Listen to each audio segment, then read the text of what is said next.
This video was originally recorded March 2019 during the ongoing Force for Good class series. To learn more about this annual series, please visit tibethouse.us.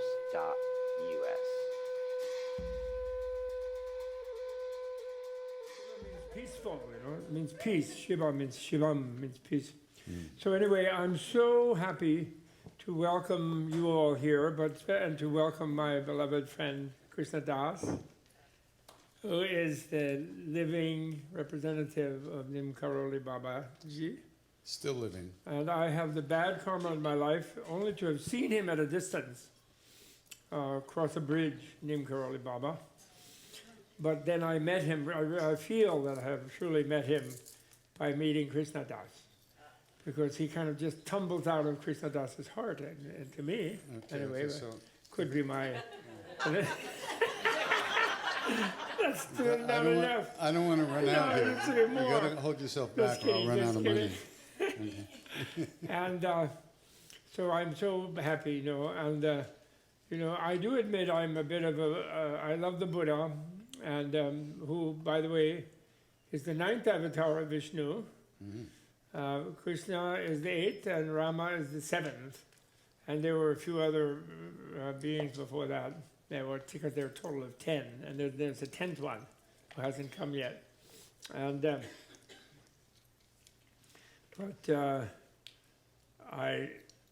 Nim Karoli Baba is the Buddha. Where's my water? Where's your water? I need water. He needs water. Somebody get water. Quick. Tashi was supposed to bring me, but thank you, Gemma. We'll get you some water. I do need some water. And so anyway, and I always feel when Krishna Das sings that I hear the sweet voice of India, the land of the free lunch. Okay. India is the land, from the Buddhist point of view, you have to understand, India is the land of the free lunch. That's why in Buddhist history, the Buddha picked India to do his deeds. Because, the Buddhist mendicants, they're never monks, and the female mendicants and male, they're not monks and nuns, they're mendicants, which means that they live on alms. And since they didn't want to overstress the lay people, they never asked for breakfast and they never asked for dinner, only lunch. And they got a free lunch in India because it's the land of free lunch. Unlike America, where it says, no free lunch. Right? So I hear that, but then nobody knows because of the history, India, the Buddha teaching melted into Hinduism in India on the 11th century, when some people came who didn't like mendicants. And they put a stop to those mendicants, and it lives in the chanting, it lives in everything. And also, I want to say Krishna Das converted me to Hanuman, which we think of as the incarnation of Avalokiteshvara, and they probably think of Avalokiteshvara as the incarnation of Hanuman, which is fine. That's a fine way to do it. That's a good way. Everybody's incarnating as everybody else. Yeah. Everybody else. So that's enough. That's all I have to say as my introduction and my welcome to Tibet House of dear Krishna Das and dear Nina Ma, Ananda Nina Ma. Ananda Nina Ma. And Ananda Noah. And our dear friend on the cello. Noah. Ananda Noah. Ananda means joyous, blissful. Ananda Noah. Okay? So we're here for a night of chanting and bliss and devotion. Okay? And we'll talk more. Hopefully a few I chuckles. usually can't be restrained, but Krishna Das has learned from my wife how to shut me up. He does it very well. Okay? So onward. Onward. So should we start with the thing? What's that? We should start with the chant? Why not? Okay. Why not? I don't have any reason why not.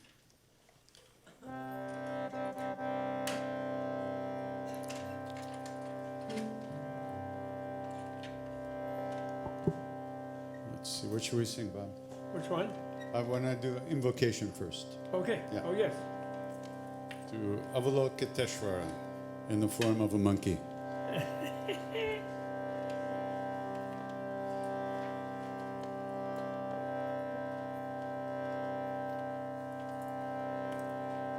ready to say it.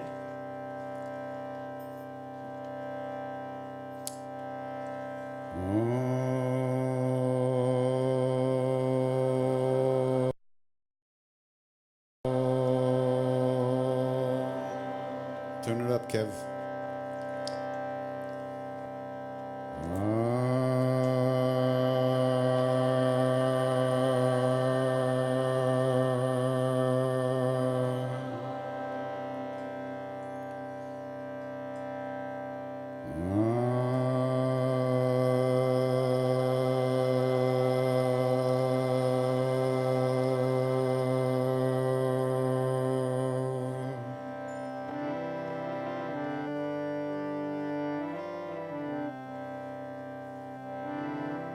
Pranavam Pavana Kumar Kalabana Pavaka Gyanagan Jasu Hridadaga Pasi Rama Sarachapata Atulita Valadhama Himashela Badeham Tanujavana Krishna Jnani Nama Graganyam Sakala Guna Nidhanam Vanaranam Adhisham Raghupati Priya Bhaktam Vatajatam Namami Pushpadi Kritavarisham Mashiki Kritarakshasam Ramayana Mahamala Ratnam Vande Nilatmajam Anjananandaram Viram Janaki Shokanashanam Kapisa Vande Lanka Varankaram Ulangya Sindhu Salilam Salilam Yashokavahi Janakatma Jaya Adatani Dadahalanka Namamitam Pranjali Ranjanayam Manojavam Maruttatulya Vegam Jitendriyam Buddhimatam Vardishtam Vatatmajam Vanarutamukyam Shri Ramadutam Sharanam Prapadye Shri Ramadutam Sharanam Prapadye Shri Ramadutam Sharanam Prapadye Shri Ramadutam Sharanam Prapadye Anjane Matipatalan Kanchana Drikamane Avigraham Parijat Tarumula Vasanam Bhavayami Pavamana Nandanam Yatra Yatra Raghunatha Kirtanam Tatra Tatra Kritamastakhanjali Vashpavari Paripurna Lochanam Martinamat Rakshasantakam Bolo Bajranga Bali Hanuman Ki Jai.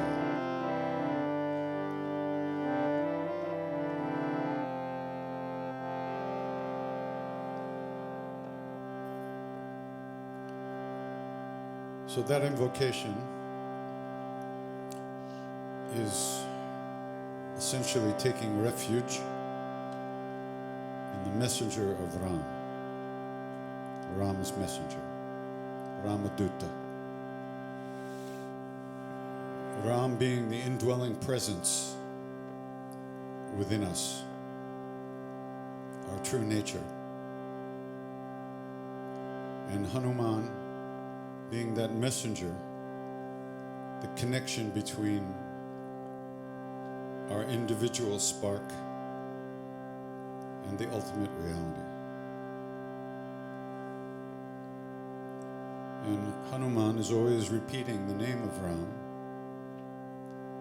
and living in that ultimate reality.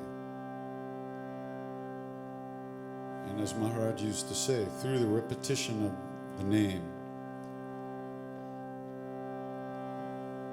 everything is accomplished, everything is brought to fullness and completion. So when we repeat the names of Ram, the names of God in this tradition, or any tradition, we're ripening ourselves. We're putting our hearts out in the sunlight of real love.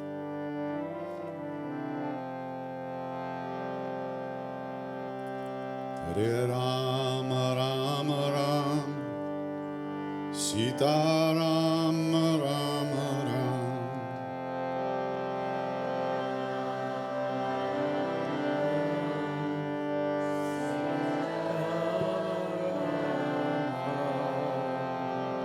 Hare Rama, Rama Rama, Sita Rama, Rama Rama.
time I was sitting with Maharaji. What's that? One time I was sitting with Maharaji.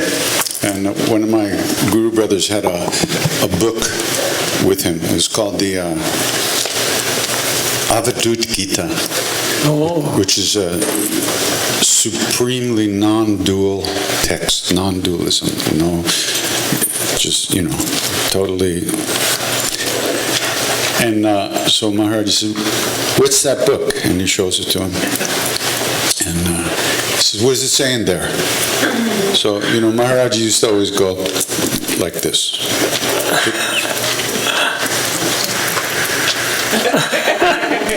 And we said, "Baba, what does it mean when you do that?" He would go, and he'd go, "What does that mean?" And he'd say, "Many ways, many names, many forms, all one." So he asked this guy, "What does it say in that book?" And so the guy, he says, "All one." And Maharaj looks at the Indian people and said, "These boys know everything."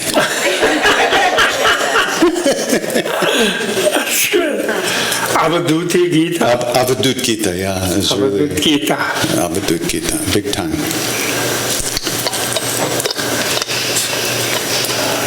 So, and that's in Avaduti in Sanskrit means the central channel.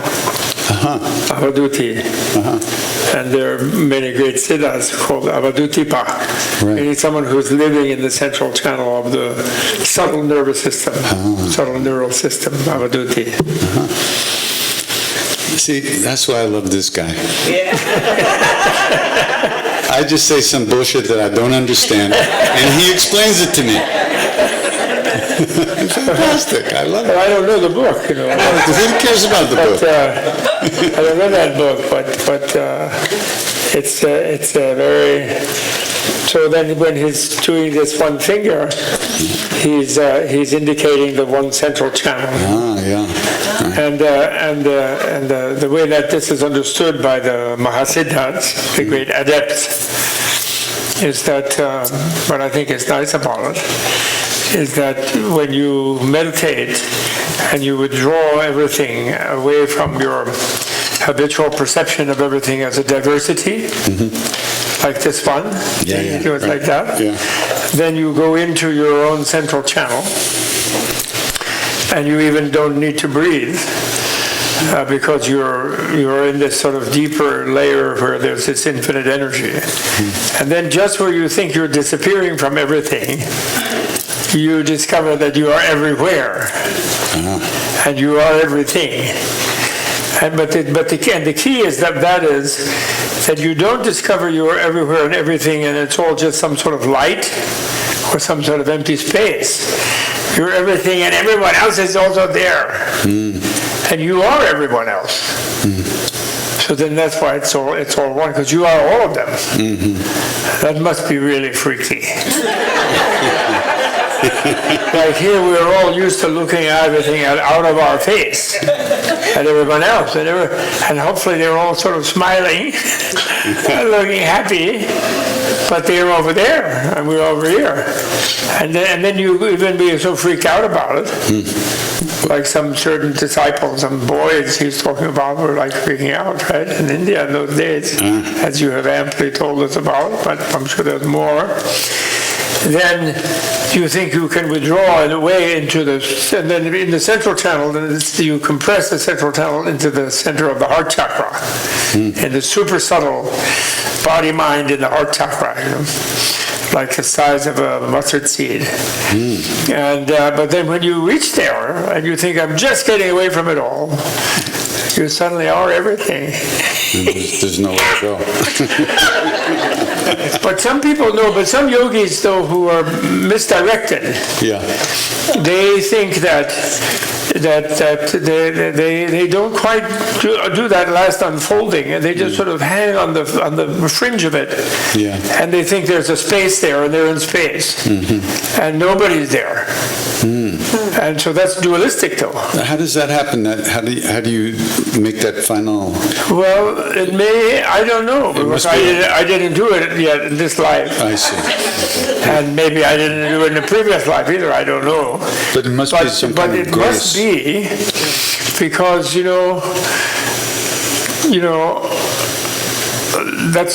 it's called, when you slip into that, it's called, which seems to you you're going into the microverse, away from everything, but that's then the clear light of the void, they call it.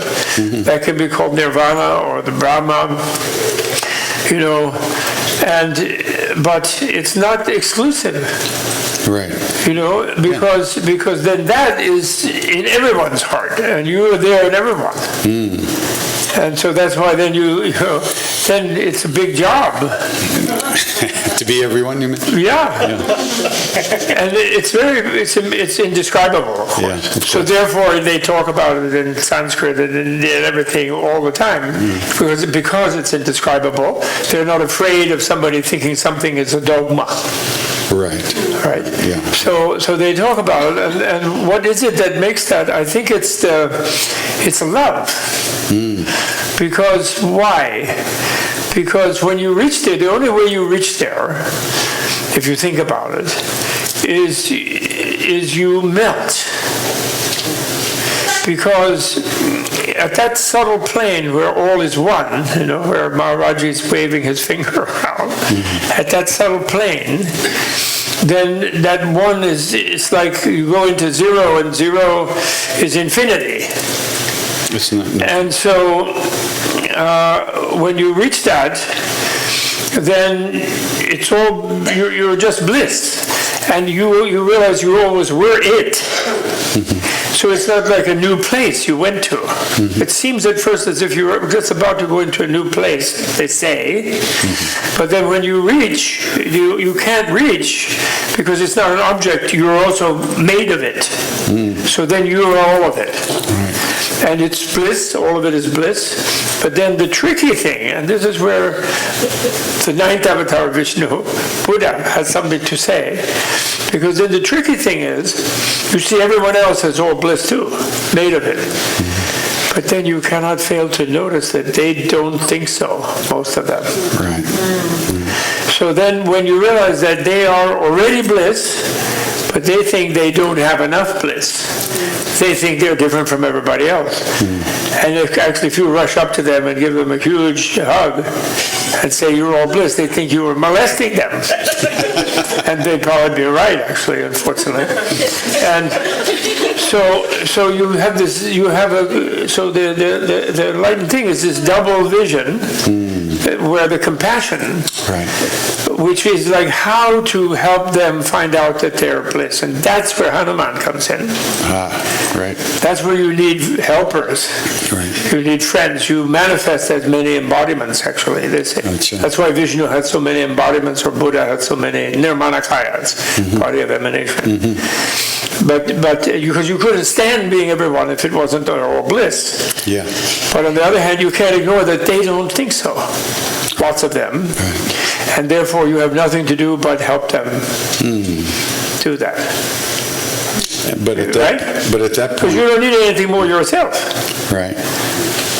But at that point, there can't be anybody thinking that he's helping or she's Well, helping. Or what? What do you? well, maybe you do have to think. Maybe, I don't know. But again, this is all indescribable. But it's like you're a doctor, and there's all different kinds of people's hang-ups. They have different ones, so they need different things. So maybe you do think in some way that, I was thinking, you know Star Trek? Do you remember the one where they found V'ger? Had to deal with V'ger. Yeah, V'ger, yeah. Remember V'ger? Yeah, V'ger, yeah. So V'ger was this computer Yeah.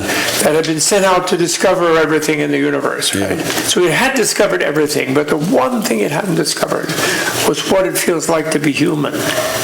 So it was coming back to the planet Earth to destroy the whole planet because it wanted to absorb and consume all the humans, because it thought maybe that's how it could figure it out.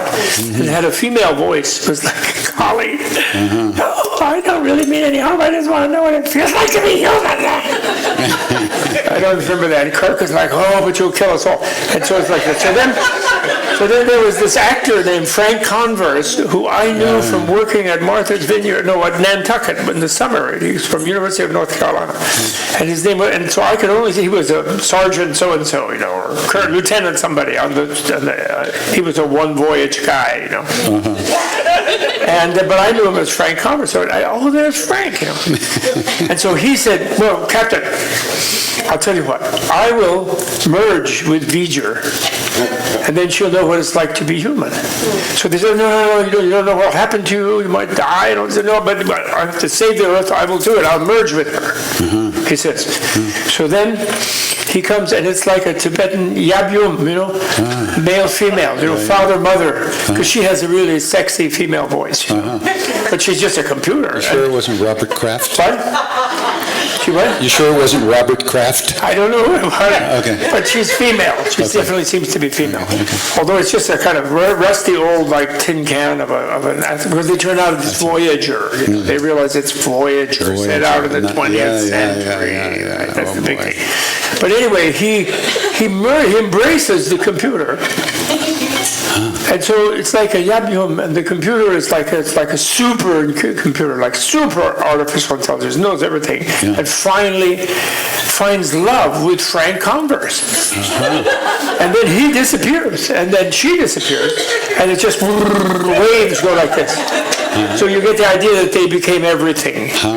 But what she found about the human was love. Love, yeah. So then she left the planet alone, and he did die. He was not in the next voyage. It sounds like he passed away. He expanded.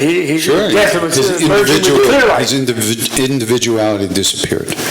He merged with the clear light, and then he didn't have to worry because Buddha still emanated as Spock and Kirk and McCoy.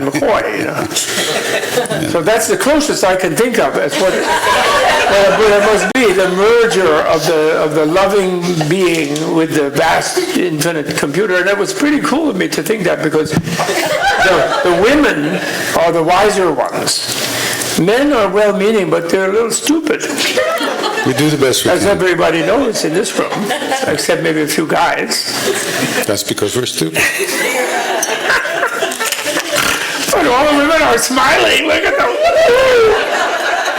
They know. We don't know what's going on. We really don't.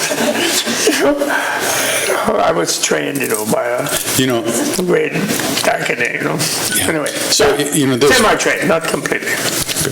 There's different versions of the Ramayana, the story of Ram.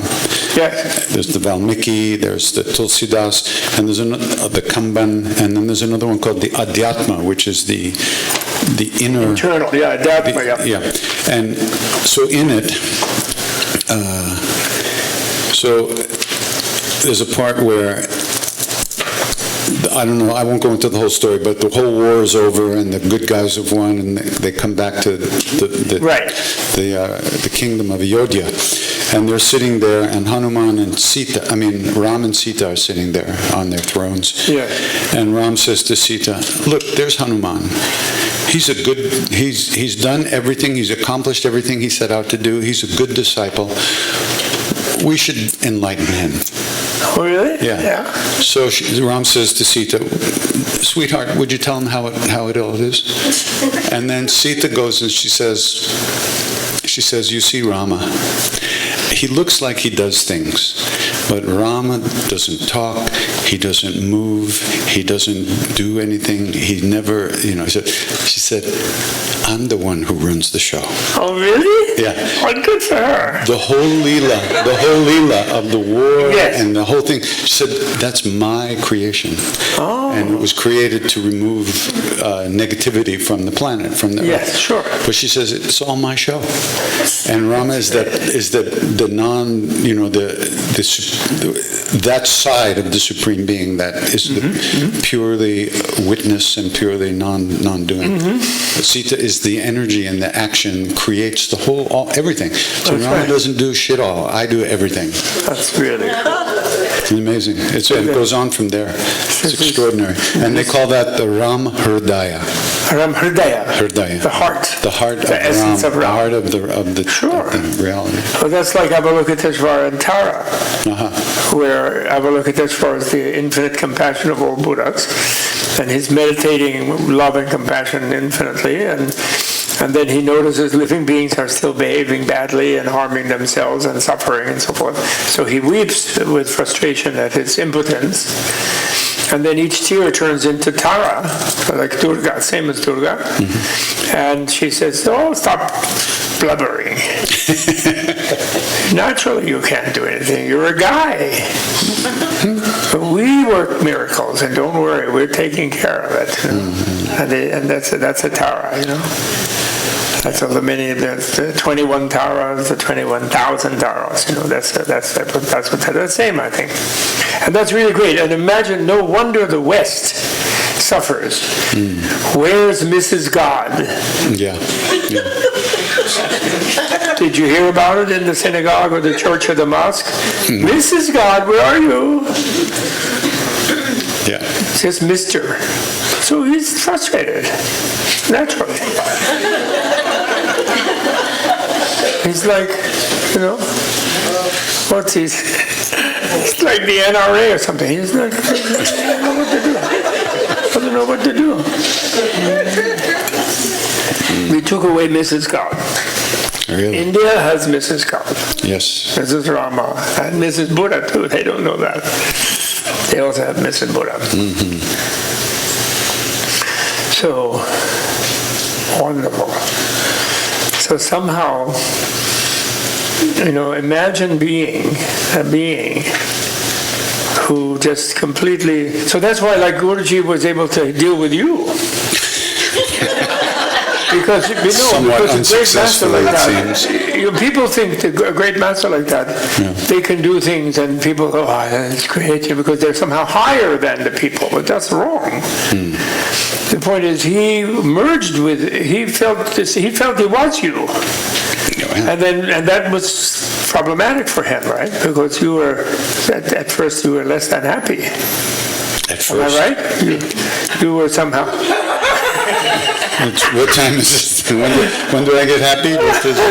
That's right. So, but he saw that you should be. He saw that actually I am. I just didn't know it. Yeah. So, and then therefore that means that's the only way that the true guru knows knows exactly what it is that it takes to unravel the disciples' confusion and failure to understand avidya, you know, not knowing, misknowing themselves as being somehow insufficient, inadequate, bereft, wrong laws. What about me? Like, you know me. Huh? You know me so well. No, I know I'm saying. You know, one time I had been in India. What? I had been in India for 2.5 years. Yes. Maharaji kept me there. Yes. He got my visa extended and everything. Yes. So then at the end of, just before the end of 2.5 years, one day he just says, okay, you got to go back to America. I said, America? I'm just learning Hindi. Too bad, you have to go. He said, you have attachment there. And I thought, what is he talking about? I left everything. I gave my jeans away when I left America. Me too. You know, everything was gone. I had nothing. You know, I had a couple of boxes in my mother's basement. Was I attached to that? No. What is he talking about? Now, how many years later? 46 years later. I look at my life. That's what he was talking about. Everything that happened from that moment to this was what he was talking about. And those were seeds inside that, you know, they had to come out. I thought I was going to stay in India and be a celibate monkey. Yeah, monkey monk. Monkey monk for my life. And he just changed the program. Because he knew, like you say, he knew from the inside out what had to happen. That's wonderful. So you were saying now, from that moment to this doesn't that now feel like a moment? Yeah. Yeah. It does, doesn't it? Yeah.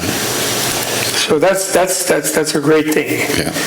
You know, and it's a great enlightened being like that. They also see our future instantaneously present. Absolutely. And eventually, when we get there, it also seems instantaneous. Yeah. Well, Hanuman is called Trikalavesham, the knower of the three times. Yeah, Trikalavesham. Yeah. Trikalavesham, living in the three Living in the times. three times, yeah. Triyadvajna, the Buddhists call it Triyadvajna. Adva means also time. Time as path. Adva. Triyadvajna, knower of three times. That's really great. And, you know, that's good. That's my consolation, but I'll talk about that later. Wonderful. So you forgot that Ram Dass, in his Be Here Now, he mentions his whole dance with Geshe Wangyal before he meets with the old Mongolian Lama, before he goes to India and he meets Maharaji. Yeah. It's in there. Really? Yes, and then he has an experience with him where he's driving him somewhere, I forget where, and he's driving on the FTR Drive here, and he brings him in from New Jersey, and they're going somewhere up the FTR Drive, and he runs out of gas. And so then they're sort of over on the side of the FTR Drive there, and the Lama is just sitting, and he's being amazed that he's sort of imperturbed, you know, and he's really frenzied because he's blocking traffic, you know. He actually ran out of gas. On the FTR Drive with a Lama in his car. And unfortunately, he didn't give Geshe Wangyal any acid. Which he saved that for Guruji. He saved that, yeah. But you can see that in the book, you know, and it's in there. Because he came a lot to New Jersey. He came a lot to see Geshe Wangyal in New Jersey. Do you know the story of the second time that he gave Maharaji the acid? I don't know that story. Because I was there. I was there. So you know the story. Ram Dass gives Maharaji LSD, enough to put a horse on the moon, and nothing happened. And that was a big thing for him because he realized that Maharaji was beyond whatever that it was. He was already there wherever it went, wherever he thought it went. Yeah. So he comes back to America and he's telling people about that. Yeah. And mostly people would just go, wow. But every once in a while people say, come on. He threw it over his shoulder. Nobody could take it, you know. Now, Ram Dass didn't believe that, but there was a slight doubt, right? Just a little bit. Sure. Maybe, you know, it could possibly, right? Yeah. So, oh boy, it's an incredible story. So, Maharaji had sent us to go do a pilgrimage with Swami Muktananda down in South India, and he had said he would meet us in Vrindavan, but he didn't say when he would meet us. So now we had finished this pilgrimage, and we came up. We were trying to get to Delhi to find him. So we stopped outside of Vrindavan. It was late at night, and we slept in Krishna's birthplace, little temple there. And in the morning, we drove to Maharaji's temple. I was driving. Now, there's a turn that you make to the temple, which for some reason I missed. Right. And so as a result, we had to drive all the way around through the bazaar with the cows and every people and the whole thing, and this big Volkswagen bus, you know. So it took 20 minutes, let's say, to make that detour. So we pull up to the temple, we get out of the car, we walk into the temple, the pujari's there, and we say, you know, where's Maharaji? Oh, I don't know. We haven't seen him for months. Oh, no, really? And we think, what are we going to do? He could be anywhere. You know, there were no cell phones, nothing like that, you know. He could be anywhere. So I was basically suicidal. And we go back in the car. I take the key. I put the key in the ignition. I'm just about to turn it. And this little Fiat screeches to a halt right next to our car. Maharaji gets out of the passenger seat, walks right into the temple. He doesn't even look at us. We just were like... And we ran into the temple and hung out, and we had a great time. So one day, either that day or the next day, Maharaji looks at Ram Dass and he says, when you were in India last time, did you give me the yogi medicine? He called it yogi medicine? He called the LSD yogi medicine. And Ram Dass said, yes. Did I take it? Ramdas says, I think so. Oh. You got any more? Yes. Give it to me. So Ramdas takes, he's got like four hits, like, each one was enough to put a horse on the moon, So he puts his hand out like this. Maharaji goes like this. He takes the pill and he goes. All four of them. All four. And he, like this. And, just to show. He really take it, yeah. So then he sits down and he goes, can I drink water? Cold water? Hot water? Bring me some water. They brought some water. He drank some water.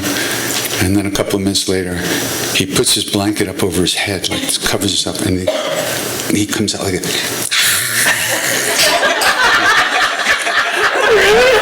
I was sitting next to Ramdas. He turned purple. And he thought later, he said, I thought, he knew I had some doubts. He was trying to, he wanted to show me he could do it. Now I've killed my guru,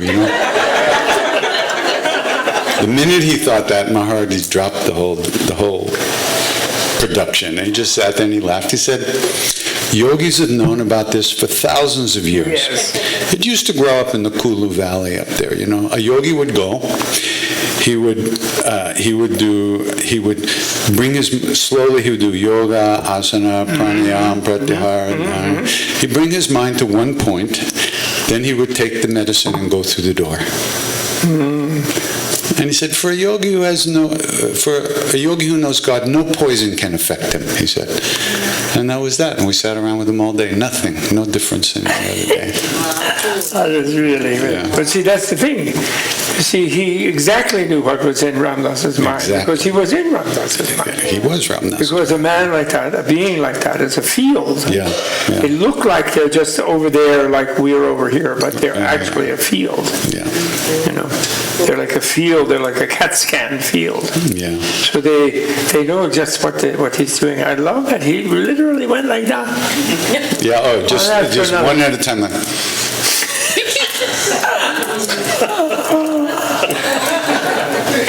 Just like that. That's so cute. That's amazing. Yeah. Nina remembered that she didn't remember being there, but she was definitely on that bus with Tim. Really? Yeah, oh my definitely. goodness. But they never traveled apart at that time. Wow. They were on a honeymoon. Interesting. Supposedly by Tim, at least, so he never let her out of his sight. So she was definitely there. Oh, the guru. Yeah, one time, so the idea of whether there's somebody in there doing something or not. One time Maharaji said to his devotee Dada, he said two things. He said, Dada, I could have been a really big saint. Is that? Yeah, I could have been but I had one fault. Oh. What's that, Baba? He said, too much compassion. Oh, really? Yeah. That's so nice. And another time he said, if I've done one thing in this life, I've remained wherever Ram has placed me. That's really nice. I've remained wherever Ram has placed That's me. That's really nice. Yeah. Interesting. That's really nice. Yeah. So whether there's a doer or just someone who's, they say he had no, what's the word? Not sankalp, but he had no agenda of his own. Yeah.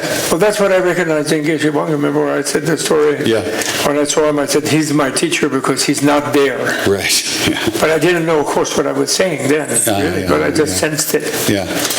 Meaning that he didn't have his agenda, because I've been with some really luminous Sufis and people just radiating light, and they were so full of their glory that after a while you felt first you were kind of really wowed and impressed, and then you felt, well, there's no room for me here, it's about him, One time I was at one of Maharaji's great devotees' house named Dada in Allahabad. This was long after Maharaji had left the body. And he lived in Allahabad, and it was the time of one of the big melas, 1989. It was a Kumbh Mela. It was the 12th. 144 years had gone by since this particular astrological thing had happened. So we were going to stay at the Menla in this Baba's camp, the one who was 163. And so Dada couldn't understand why we would leave his house to go stay at the Menla. I mean, his house was Maharaji's house. Why would we go? So he was a little bit, you know. Right. So then the sadhu arrives to take us to the Menla grounds. And Dada must have thought that the sadhu was the Baba who we were going to stay with, but it was just one of his disciples. And this guy, God bless him, he was a pain in the ass. He was the most arrogant, self-centered. He just comes in like this, and he didn't show any respect to Dada, who was his elder. Yes. And he's just like, yes, now must come with me, time to go, we must go to the Menla, like this. Dada takes one look at this guy, and he grabs me, and he drags me into Maharaji's room in the back. And he reaches, there's an almirah, like a cupboard. Yes. And he reaches down under the cupboard on the floor, and he takes this old key out, and he opens up the almirah, and he opens the doors, and he reaches down on the back shelf, and he grabs something out of the back shelf.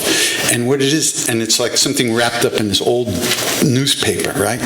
And he takes it, and he's looking at me like this, and he unwraps this thing, and it's this funky old lota, you know, like an aluminum lota, rusty old piece of crap, you know?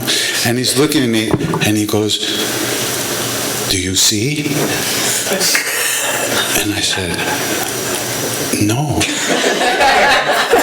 "Do you see? Do you see?" "No."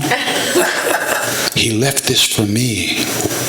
When Maharaji left his house for the last time, he left his lota there. He left this for me. "Do you see?" And I started to get a little scared, you know, because he's like, "Do you see? Do you see?" And I said, "No, Dada, I don't see." He says, "You don't have to shine." Oh. And he takes it, he wraps it up again, puts it on the shelf, locks the cupboard, puts the key on the floor, and just left me standing there. You don't have to shine. The sadhu drove him to that, to give you that lesson. You don't have to shine. I know. That's the whole thing. There are all these guru problems about this. You know, people want someone they think is higher than themselves to avoid their own responsibility, you know.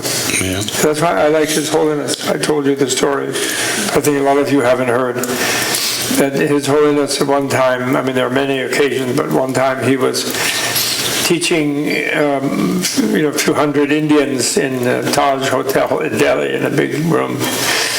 And then he finished a certain teaching, and then he came to where they were going to have a ritual, like an initiation or what they call a blessing of Tara, Durga Tara.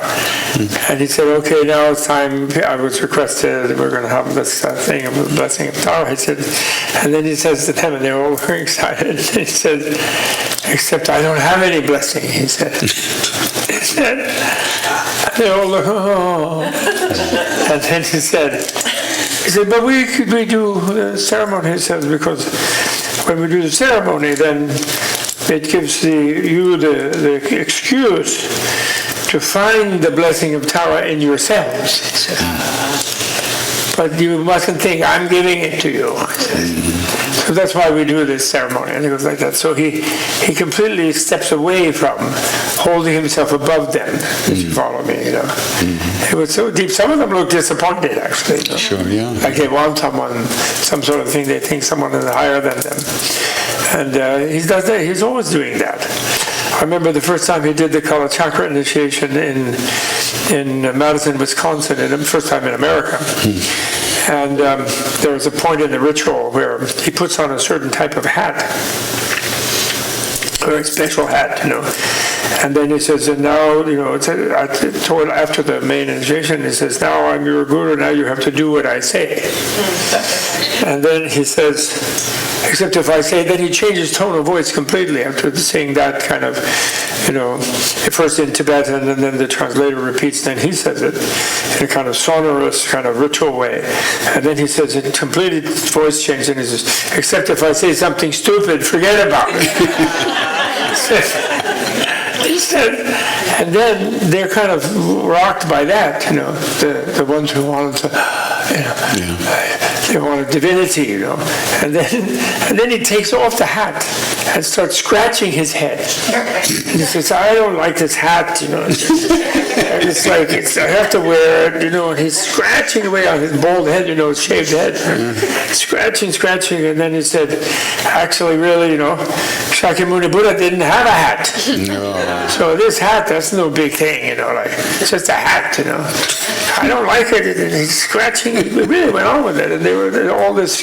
All these structures of the divine thing and the guru and initiation, all they were all kind of like floating out into Lake Mendota. The lake there that they have in Madison. Yeah. Because that's the thing, the real guru, the real inner guru in the Tibetan tradition. The inner guru is in your heart. The real guru is everybody's own wisdom in their heart, And the real guru's whole good job is to get them to find that in their own heart, and not to pretend to possess something they don't have. Seriously, what do you think? Is that disappointing? And those are the great teachers, and all these scandals that happen, it's terrible. About people thinking the guru is somebody, and then they turn out to be a pain in the ass, like the sadhu. Literally. So anyway, maybe we should meditate. Should we meditate? We should. We could.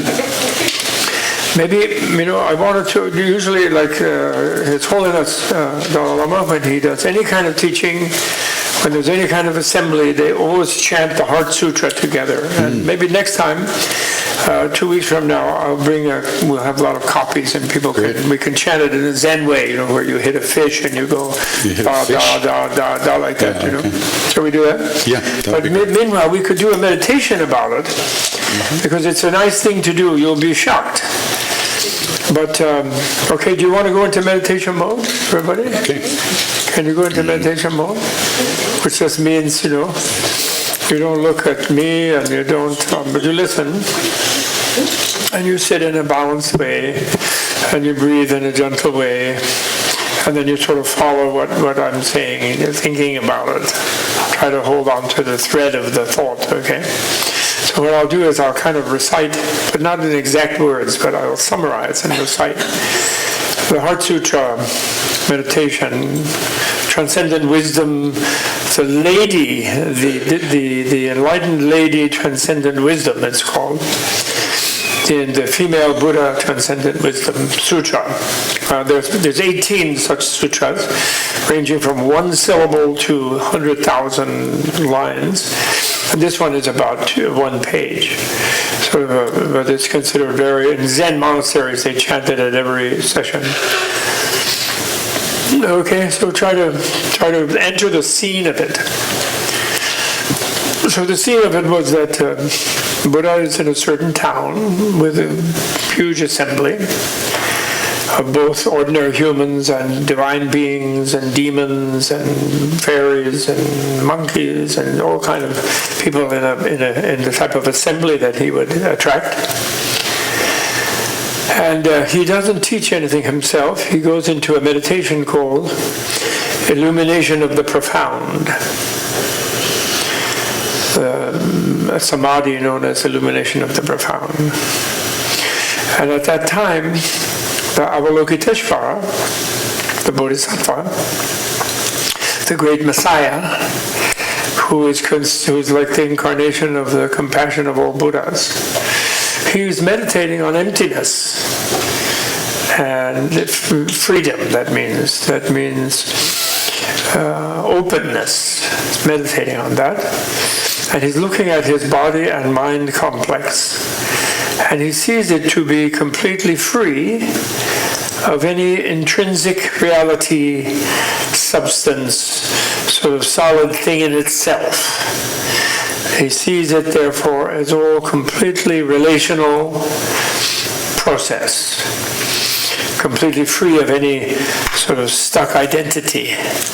You could say empty, or free of, or open of any kind of stuck identity. Okay? And when he sees that, he's kind of delighted and amazed. Because, of course, he's feeling the field of the samadhi of the Buddha, of the illumination of the profound, because the absolute relativity of everything is what emptiness means. It doesn't mean some space of nothing. It means the complete relativity of everything, because within every relative thing there is no non-relative identity or thing that's stuck as the same thing always. Self-subsistent, you could say. Self-existent. And at that time, there's a monk there who's a highly enlightened monk, actually. He has attained a kind of freedom, kind of from inner mental suffering. He's what they call an arhat, a saint. He is a saint. And he says, he asks a question. He feels something, maybe he feels a little uneasy, so he interrupts Avalokiteshvara in the meditating, in his joyful feeling of freedom. And he says, how does a noble person, a good person, meditate on emptiness? How does he understand the emptiness of all things, the deep nature of all things? He asks that question. And he says, how does a good son do it? And then Avalokiteshvara answers, says, well, a good son or a good daughter who wants to learn the profound transcendence of wisdom, it reflects on the following. Matter is freedom. Sensations are freedom. Ideations are freedom. Emotions are freedom. Consciousnesses are freedom. Freedom is matter. Matter is freedom. Freedom is not other than matter. Matter is not other than freedom. Same with sensations, same with ideas, same with emotions, same with consciousnesses. Eye is freedom. Nose is freedom. Visual object is freedom. Scent is freedom. Sound is freedom. Audio consciousness is freedom, etc. He lists every single component of reality. And what that means is that there is no matter, no lack of matter, no sensation, no lack of sensation, no ideation, no lack of ideation, no emotion, no lack of emotion, no consciousness, no lack of consciousness. There is no eye, no ear, no nose, no tongue, no skin, no taste, no object of those things. There is no of the 12 links of sort of dependent origin, no ignorance and no lack of ignorance. There is no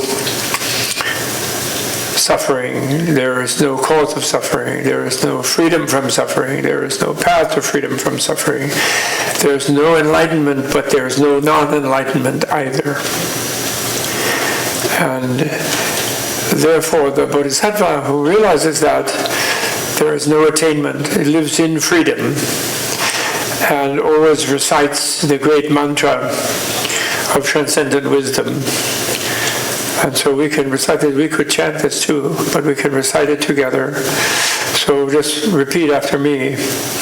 Om, Gate, Gate, Paragate, Parasamgate, Bodhi, Swaha, Om Gate, Gate, Paragate, Parasamgate, Bodhi, Swaha, Om Gate Gate, Paragate, Parasamgate, Bodhi, Swaha. That means repeating it, Om, Om, gone. Om gone. Gone. Om, gone. Gone. Om gone. Gone. Gone. Very gone. Very gone. Very super gone. Very super gone. Enlightenment. Enlightenment. Welcome. Welcome. Om gone. Om gone. Gone. Gone. Super gone. Super gone. Super totally gone. Super totally gone. Enlightenment. Enlightenment. Welcome. Welcome. And when he recited that mantra, then the Shariputra, the monk who asked him, the mendicant who asked him the question, was happy, and all the deities who present were happy, and all the humans were happy, and all the demons were happy, and all of every animal who heard this was happy. And then the Buddha arose from his samadhi, and he praised Avalokitesvara and said, just so, sadhu, sadhu, just excellent what you said, so it is, so it is.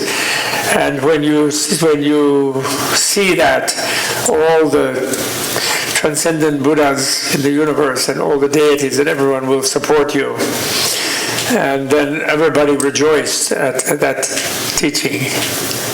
And then at the end of reciting this or meditating this, then we say, so anyone who doesn't like it, be gone, and you clap 3 times.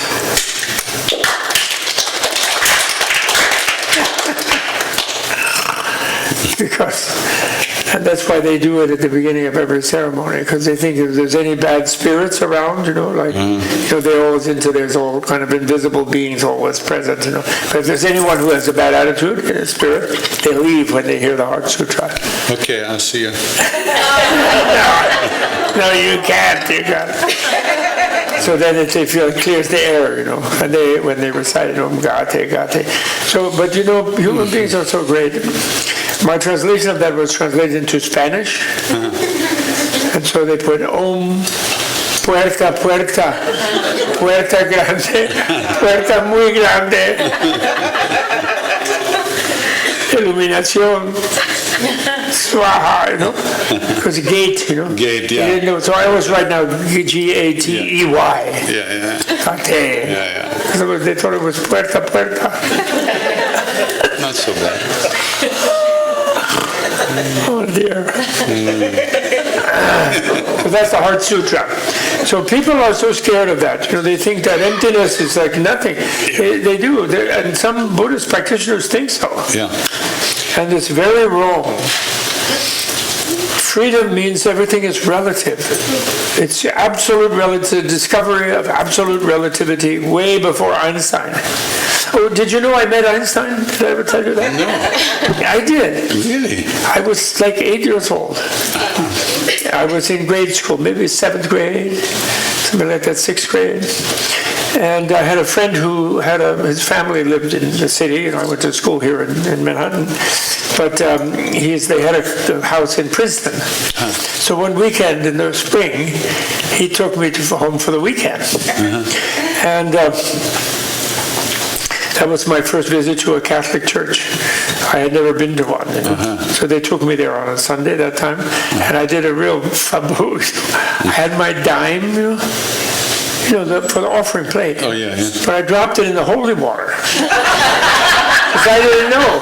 So then they said, no. My friend, Peter Calloway, he hits me with his elbow, so I'm going diving in the holy water, finding my dime. Really embarrassing. But anyway, he used to mow Einstein's lawn, and he would get a quarter.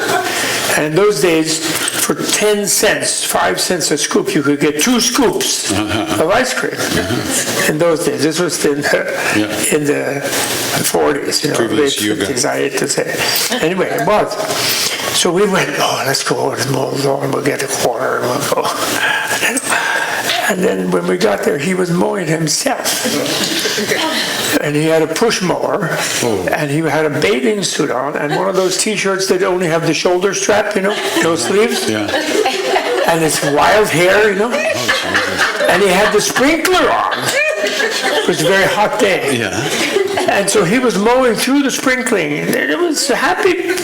He didn't find grand unified theory, but he was enjoying mowing his lawn. He really was. So then we are two dejected little boys.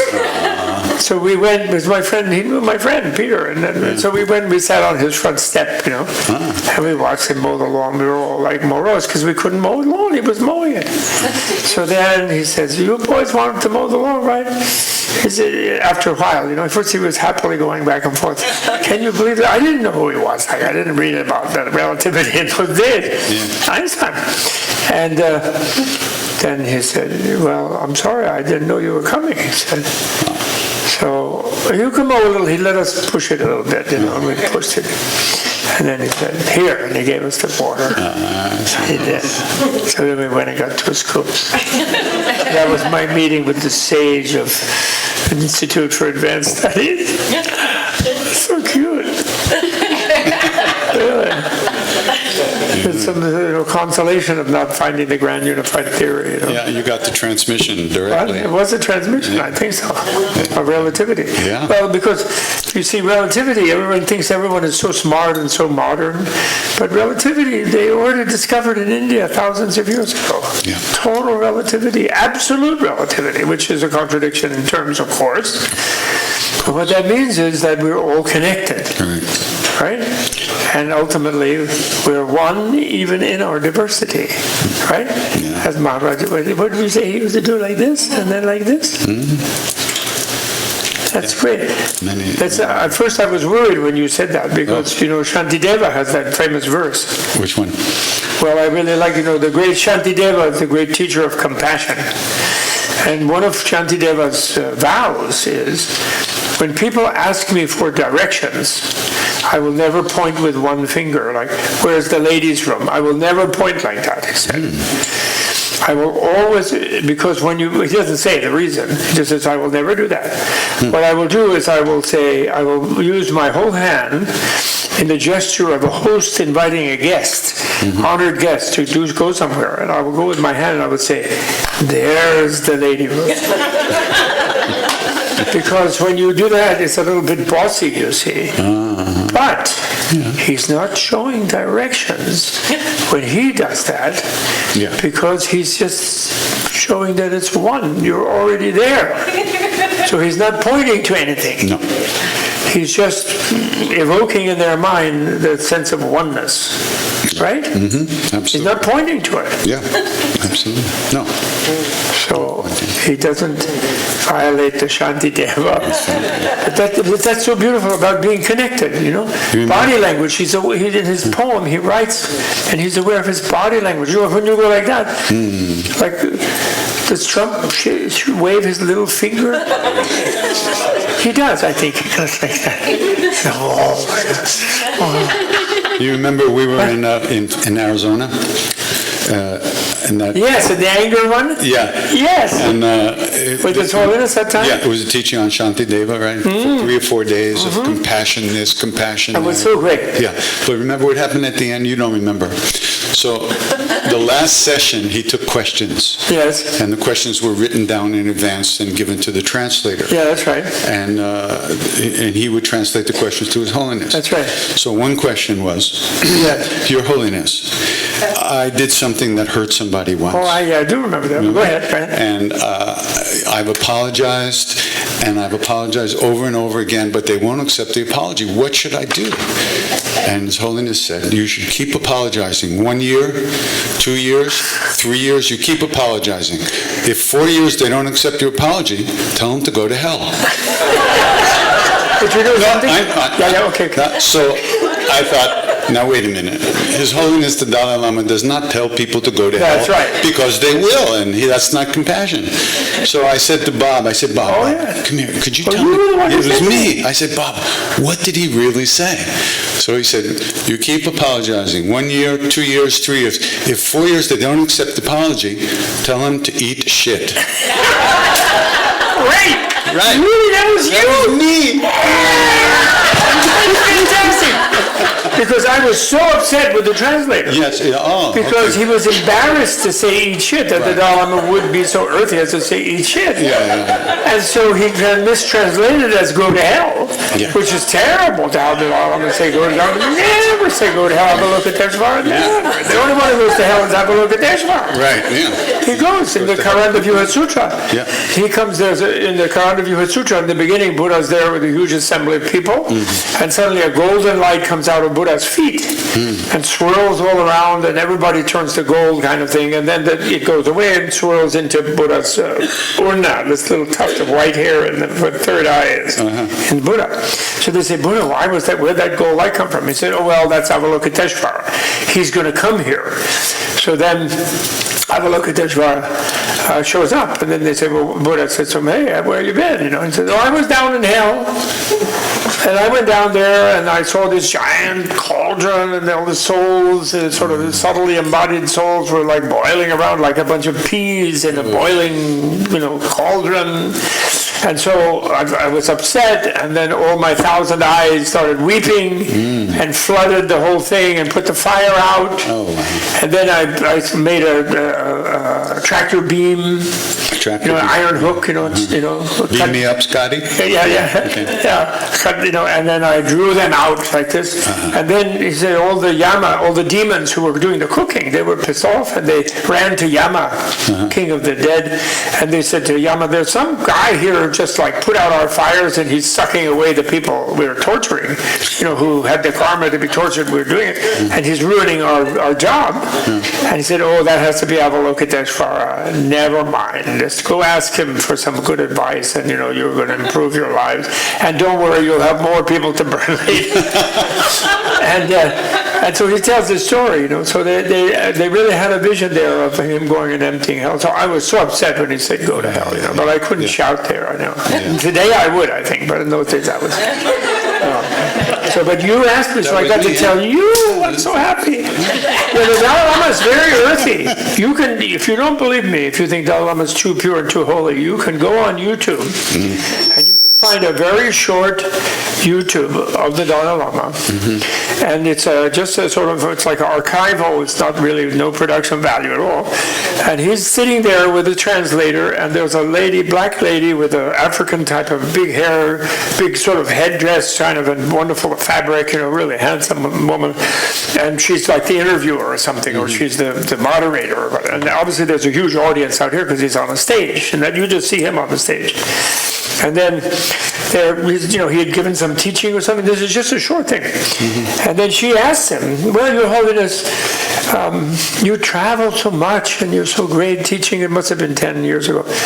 And don't you ever get tired and, like on the journey, and it's a bother and all this kind of thing? And he says, no, I like to do it. He says, it's wonderful, it's fine. He says, and then he says, well, he thinks about it. He said, sometimes, you go in different countries and you eat different foods, and then you get a little gas. He says, and he sort of holds his tummy like this. And then he says, and then you have to get on a plane, you go into the next place, and you're in an airplane, and you kind of look around, and people are all around in the airplane. He says, but it gets kind of really uncomfortable, and then you sort of look around, and he looks very furtive, and he's looking like this. He says, and then you just have to, and he goes like this, let one out.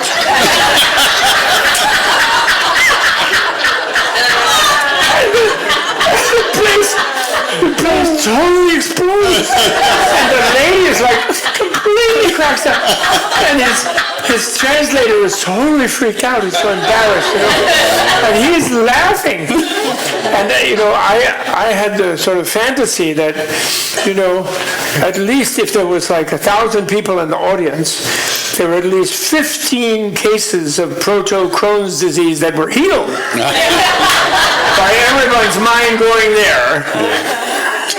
Wait, it was so awful. And you let one out. He raises one cheek like that. I mean, the guy is really special. Yes, and again, he's deflating this sort of idea of being sort of different. And that people, he himself is like the Zen thing, the famous Zen thing, if you meet a Buddha in the road, kill him. You know that statement? It doesn't mean go murder Buddha. That's a terrible thing to do. But they mean don't think that someone else has the wisdom. You're supposed to have it. You're supposed to find it in yourself. So don't make a big fantasy. Someone else is so smart and I'm just like whatever, So the Buddha is going, so the Lama is going around killing himself all the time. Yeah. As far as playing the game with people's fantasies. Yeah. Really. Yeah. I really, I love that guy. I really do. Yeah. He wasn't my original Maharaj, the Mongolian guy was. Yeah. And the Dalai Lama and I were like too naughty. We were a little bit naughty, And actually one Tibetan Lama who knew some friends of mine, Tartan Tuku, actually, in case some people know about Tibetan Buddhism, he had taken some acid in Delhi with these friends of mine when I was being a monk there. So he came to Dharamsala and he was bringing acid for the Dalai Lama. Tartan Tuku. Yeah, Tartan Tuku. So then there was a big faboo, like, should he take it, should he not take it? The Dalai Lama kind of wanted to. He wanted to try it. He was a younger kid then. He wasn't quite reached his full thing. And he asked my advice, and I said, well, maybe, whatever, Sure helped me, but I don't know. I don't want to be responsible. So then finally, I sort of said, help me get here, So then everyone decided his translator would take it, would test it out. So his translator was a Sikkimese guy who probably was in the secret police or something also, but he, Sikkimese, spoke Tibetan, nice guy. And so he had a trip.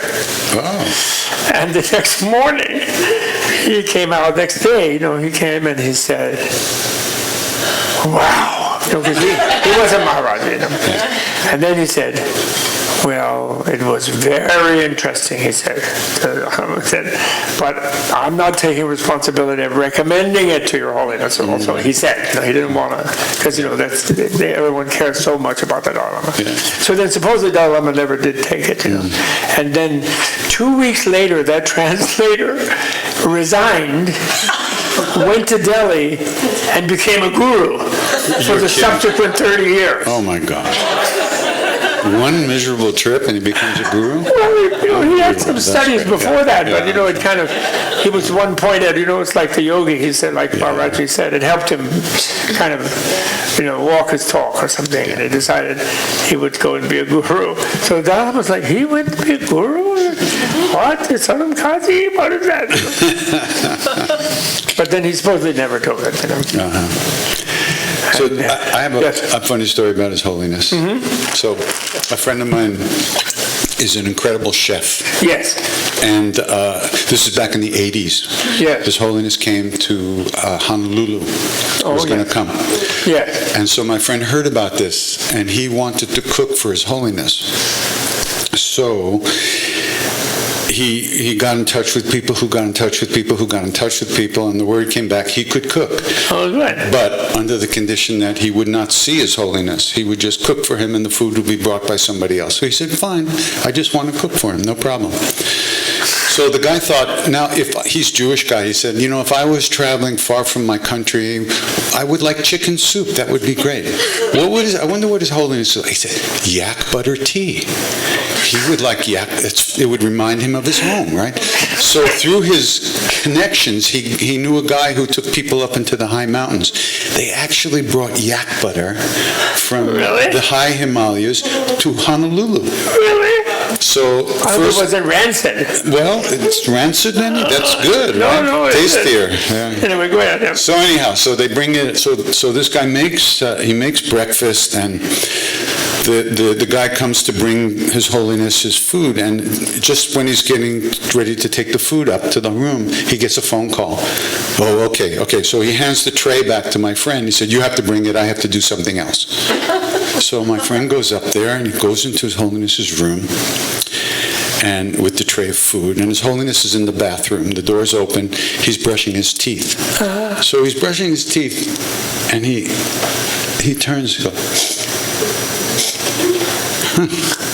Goes back to brushing his teeth more, and he turns again. And he goes back to brush. He finishes brushing his teeth. He walks into the bedroom and he looks at my friend. He said, "Yak butter tea?" My friend says, "Yes, Your Holiness. That's why I leave Tibet."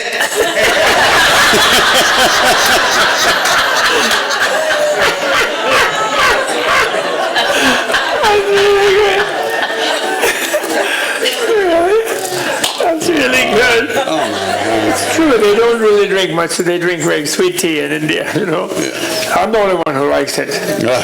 But anyway, first of all, one thing I just have to say, the yak is only the male, so Tibetans laugh when people say yak butter. Oh, I see. Oh, yeah, sure. It's a G, you know, the female is form of G. But anyway, that's just a minor editorial comment. Editorial. But I'm sure it's only just played along and said yak butter. Yeah. Too funny. Yeah, you know, well, the British made a big fuss about it because, you know, the British, because of their colonialism, they were always trying to prove that everybody else was a native. So they were given, you know, because they came in and shot everybody in Tibet, you know, with Gatling guns. So then the Tibetans gave them rancid butter. But they themselves drank, you know, sweet butter. It's a very high butter content. It's very good butter, you know, ghee butter, you know. Yeah. But they probably gave the British the rancid stuff. I was once in a band called the Rancid Yaks. Really? Well, Tibetans have a great sense of humor. You know, that's another guru thing. There's a famous story about the Tibetan nomad who he had a beautiful intestine. Instead of plastic, they used an intestine, you know, as a plastic bag, you know. He had a big thing of butter, fresh butter, really good butter, best butter. He was going to give it to this Lama.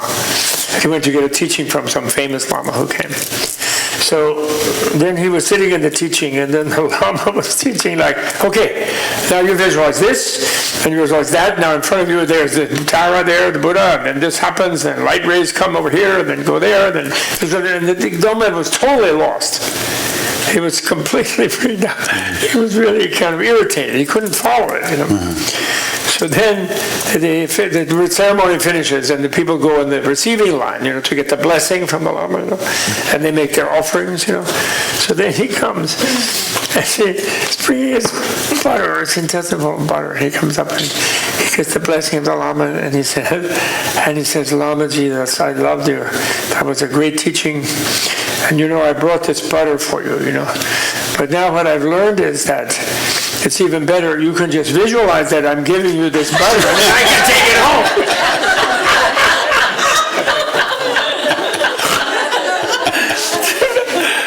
Tibetans are so down to earth, you know. That's one of their stories. If only the followers of this and that scandal Lama like knew about that, they would really be cooler. Anyway, never mind. So the thing is that the gurus they're so important, and we really do need teachers, and we need really good teachers, and it really helps to have a good teacher. So when people abuse the role of teacher and they sort of make it into an authoritarian thing, and then maybe they don't intend to at first, maybe they're well-meaning, but then people start doting on them too much, and then they start believing their own press releases, and then they behave badly, and then people hate them, and then they hate the teaching, and then they hate all gurus, and that's really bad. And you know, if people have lost a guru, and many people have nowadays, then they still have to remain grateful if they ever did learn any good thing before the teacher did bad stuff. And they remain grateful about that, and they dissociate themselves from further to do with it if the person has gone bad, and even if the person is imperfect. And the Tibetans and the Indians, and Tibet received that from Indian Tantra, they're very sophisticated about that. They say that even if the guru is an imperfect vessel, they didn't quite get the whole thing, but yet they really respect their guru, and they come in a lineage, from gurus. And the disciple sees them as the Buddha, or as, the enlightened being, and takes what they say and uses it that way. Then the disciple gets the benefit of the presence of the Buddha. Even it's like, the statue there, it's like of the Buddha, it's just a plaster statue. Everybody knows that's not the Buddha. It's not idolatry that they think that's the Buddha. Right. It's just a reminder of the Buddha.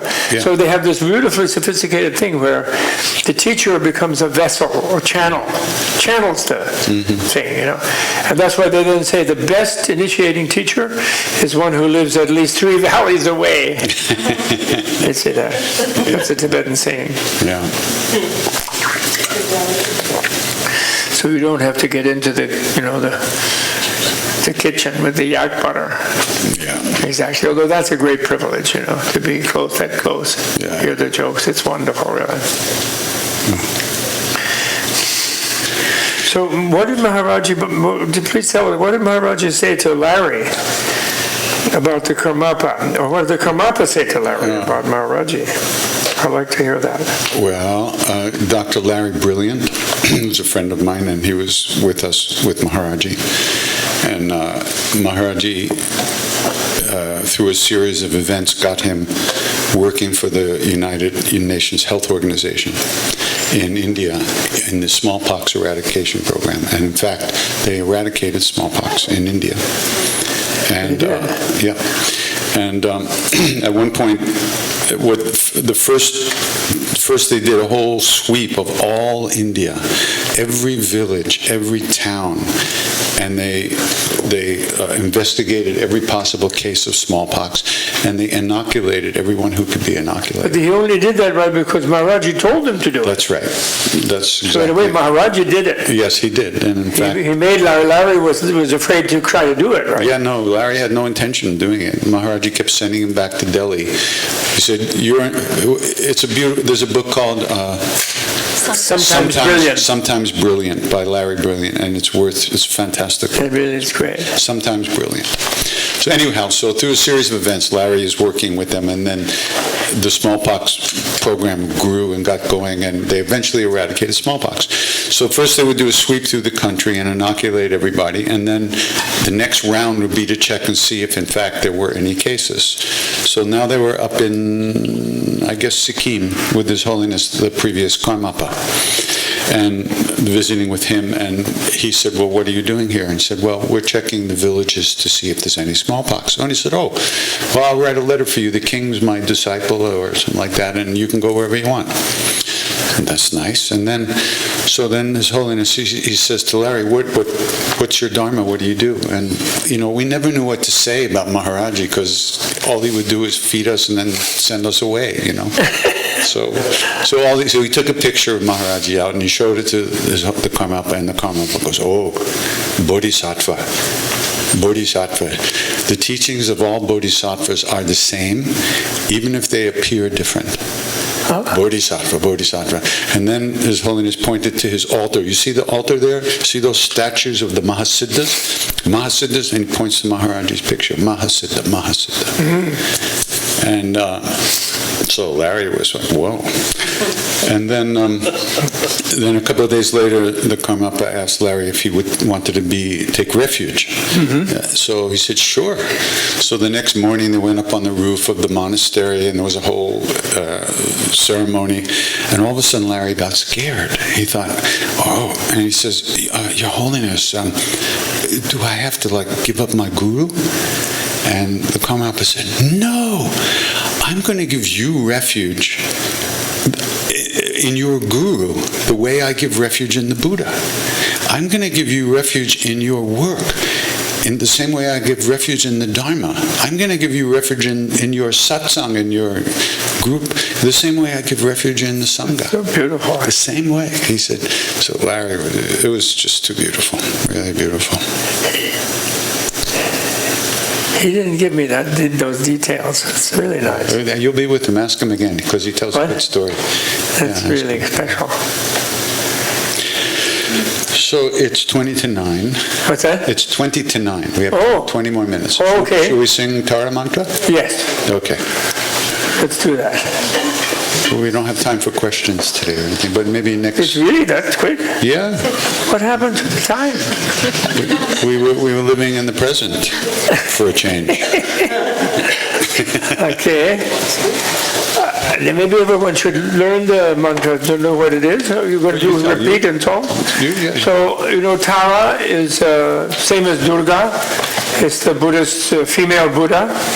Although she's, some of the Buddhas, like Avalokiteshvara, Tara, Manjushri, Vajrapani, when they say, when I become a Buddha, I'm going to remain millions of bodhisattvas in different universes to help different beings, because they have an idea of being able to manifest multiple incarnations simultaneously. And so that's what Tara is. She was one who decided to be a Buddha as a female, because that was rare in this chauvinist last 5,000 years of chauvinist history on this planet. And so her mantra is, she's considered to be the incarnation of the miraculous activities of all enlightened beings, Tara. And it's, I think Durga is like all the gods. When the gods can't take care of a demon, she's the one who deals with it. They send all their weapons, all their power into Durga, yeah. So she's like that. So it's really same. There's fierce forms of Tara and peaceful, beautiful ones, seductive ones, all different kinds of Taras, So here's the mantra. So repeat after me. Om Tare Tutare Ture Swaha. Om Tare Tutare Ture Swaha. Om Tare Tutare Ture Swaha. Om Tare Tutare Ture Swaha. Om Tare Tutare Swaha. Om Tare Tutare Swaha. Om Tare Tutare Swaha. Well, there's a story about that. Don't worry if you didn't get it exact, although it's good to know it. It means, Tara means a savioress, messiahess, female messiah or savioress. So it means, oh Tara, quickly come, help me, save me quickly. That's, Turi Swaha. And Swaha means welcome and all is well type of thing. So Om Tare Tutare Turi Swaha. So the story is, the fifth Dalai Lama was looking with his spyglass from the Potala roof, and he saw an old lady walking on the parikrama, Kora, and the Tara was hovering over her all the time. Oh, wow. A real subtle body Tara was hovering over her. So he sent down someone to bring her up. He said, why is that? You were really lucky. She's blessing you all the time. And she said, well, I'm just saying the mantra. I said, really? What are you saying? She says, Om Tare Turi Swaha. Oh, that's great. You keep doing that. He says, and then sends her back. And then he looks the next day, and Tara's not there. So then he has to send someone. She comes back up, and he says, well, what happened? I don't see Tara now. And she says, oh, well, when I was leaving, your chamberlain told me, Tare Turi Swaha is wrong. I should say, Om Tare Tutare Turi Swaha. So I was saying properly, Om Tare Tutare Turi Swaha. And the Dalai Lama said, oh, so your devotion was not concentrated. You were thinking of doing it right way. Yeah. Go back to Om Tare Turi Swaha. And he scolded the chamberlain. Right. So then she went back, and then Tara was over her head. Beautiful. So don't worry about it. Okay? So now, okay. I won't worry. Let's go. We got the heavenly musicians. Noah, Ananda Noah, and Ananda Ninama. Okay.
If you ever have any trouble, if you're about to be eaten by a tiger, trampled by elephants, attacked by robbers or fires or flood, they say, in India they said they carved it on stones. If you call on Tara or Durga, she will save you. And then maybe the last thing I want to say, there's one story. Very, very greatest Tibetan artist here in New York, my friend Samden Drakpa. His hands, if you see them, they're all burn scarred, his hands are. And he had a special thing with Tara, and especially the fierce form of Tara, like the Kali form, Kali Devi, what we call Sri Devi, in Tibetan, who's the special protectress of Dalai Lama. He had a special thing about her. And he was a child prodigy, and at 15 or 16, lamas during the 80s, when they were allowed to rebuild things, they would ask him to design their temple. It was just amazing. It was like Mozart of art, And so he did that very successfully as they were doing some rebuilding during one relaxation period in the 80s that Tibet has had from China. And then somebody got him to make a Dalai Lama poster, like a freedom poster or long live Dalai Lama poster. And then after that, he heard that the Chinese police were looking for him. He had to escape. He ran away to Lhasa and was trying to hide there with some Khambas. He's from eastern Tibet. And they caught him. And then they were taking him back to his home area to be whatever, prostitute or whatever. And on the way back, in some guest house, Chinese guard was sort of drunk or whatever, there was like a bunch of police and they were drinking. And then one of them got all rambunctious and harsh, and he was sort of around there, and said, so you think you're a great artist, how you use these hands? Let's see how you can do art. And he took his two hands and he put them in a fire, in a coal fire. And he was so, pain was so huge, he bit the arm of the guy, and the guy then clonked him on the head with a stick or something, and he passed out. So he was really a mess. And then apparently they threw him in like a coal cellar with bars on the window. And he came to, like he was in this thing. He had an overcoat, but he was winter, and he was like all burning raw hands, and manacled also. And his hands were manacled and bleeding, caked, I guess, I don't know.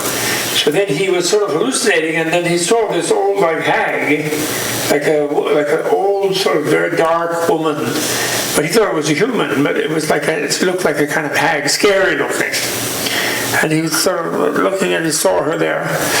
And then she had a stick, like a danda, like a club. And then she reached out toward him with the stick and signaled to him to take a hold of it. So he took a hold of the stick, and the stick with his burnt hands, and the stick took off and flew over mountains and rivers and things and across the border and into India to where the Dalai Lama was. But of course, it was just a vision. It didn't actually go anywhere. But the stick did that. So then he figured. And then she disappeared. So then he figured this was she was telling him to flee. So, but he was locked in a room with bars on the window. So then he went to the window, and he just nudged the bars, and they fell out. And he crawled out the window, and he escaped, wandered off, and then he found some nomad tent, and they hid him in the tent, during the daytime, and then again another nomad, and he finally made his way to Lhasa. Somebody put some salve on his hands eventually, and then when he got to Lhasa, they took an axe, they broke the manacle. Then he did escape to India. Wow. So he escaped. So that's one of the 8 dangers that Tara saves you from when you call on Tara: imprisonment by an unjust ruler. Because one of the 8 dangers, there's wild elephants, tigers, snakes, floods, fire, thieves. But one of the bad dangers is a bad ruler. I guess we know about that.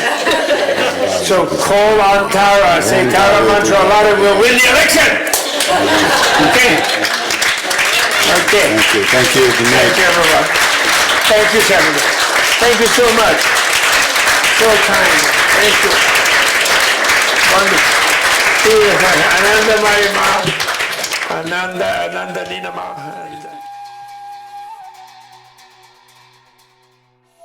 This video was brought to you in part through the generous support of the Tibet House US membership community and viewers like you. To learn more about the benefits of Tibet House membership, please visit tibethouse.us. Thanks for watching. Tashi Delek.